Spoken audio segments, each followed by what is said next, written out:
اکثر یہ ہوتا ہے ہمارے ذہنوں کے اندر یہ وسوسے آتے ہیں کہ اگر ہم مال خرچ کریں گے تو یہ ہمارا مال کم ہوگا، ختم ہو جائے گا۔ لیکن علماء نے ہمیں مثال دے کر بات سمجھائی۔ بزرگ اس بات کو جانتے ہیں کہ جب یہ پیٹر وغیرہ نہیں تھے، نہری نظام نہیں تھا، کنویں ہوا کرتے تھے جن سے پانی نکال کر زمینوں کو سیراب کیا جاتا تھا، تو جس کنویں سے پانی نکلتا رہتا تھا تو ایک تو یہ ہے کہ اس کا پانی کبھی ختم بھی نہیں ہوتا تھا اور بدبودار بھی نہیں ہوتا تھا، بلکہ صاف اور مشفع پانی اس کنویں سے نکلا کرتا تھا۔ اور جب کنووں کو بند کر دیا گیا، ان سے پانی نکالنا چھوڑ دیا گیا، تو چند دنوں کے بعد اس کے پانی کا ذائقہ بھی تبدیل ہو گیا اور باعث بیماری بھی وہ پانی بن گیا۔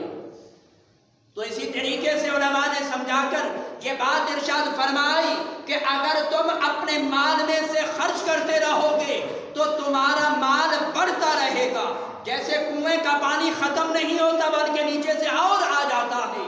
تو فرمایا کہ اگر تم اپنے مال کو خرچ کرنا بند کر دو گے تو یہ مال اس پانی کنویں کے پانی کی طرح کہ جس کا پانی نکالنا بند کر دیا جائے تو اس کے اندر بدبو پھیل جاتی ہے، وہ پانی پھر دوسروں کے لیے باعث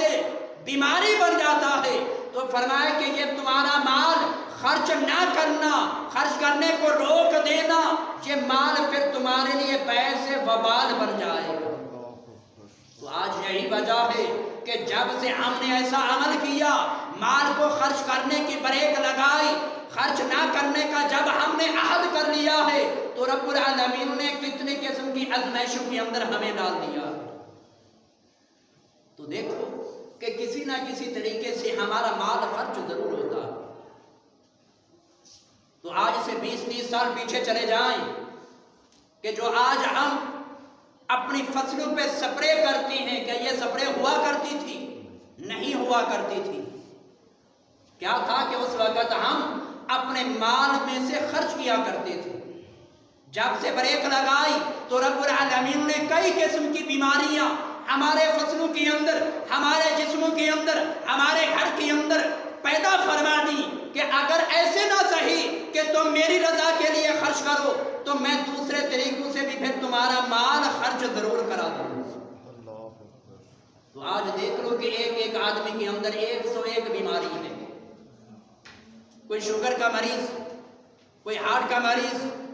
تو کوئی ہیپاٹائٹس کا مریض، کوئی کسی مرض کے اندر مبتلا، کوئی کسی مرض کے اندر مبتلا،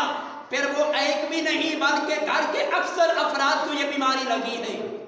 تو ایک کی دوائی لے کر آتے ہیں، دوسرا بیمار پڑا ہوتا ہے، اس کو لے کر جاتے ہیں، واپس آتے ہیں اور پڑا ہوتا ہے۔ تو وجوہات کیا ہیں؟ وجوہات یہی ہے کہ جیسے جیسے ہم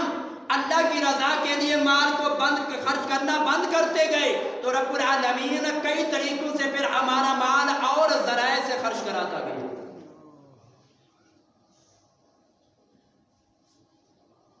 اور دوسری مثال مال خرچ کرنے سے جو بڑھتا ہے، جیسے دیکھو کہ آج سے 4-5 ماہ پہلے جب ہم نے گندم کاشت کی، مثال کے طور پہ 2 بندے تھے جن کے پاس ایک بوری گندم کی تھی، ان میں سے ایک نے وہ اپنی گندم کی بوری اٹھائی، جا کر زمین کے اندر اس کو کاشت کیا۔ بظاہراً اس نے کیا کیا کہ اگر آج ہمارا بچہ گھر میں سے ایک مٹھی اگر گندم کی اٹھا کر 4 دیواری کے اندر ڈالے تو ہم اس سے لڑتے ہیں،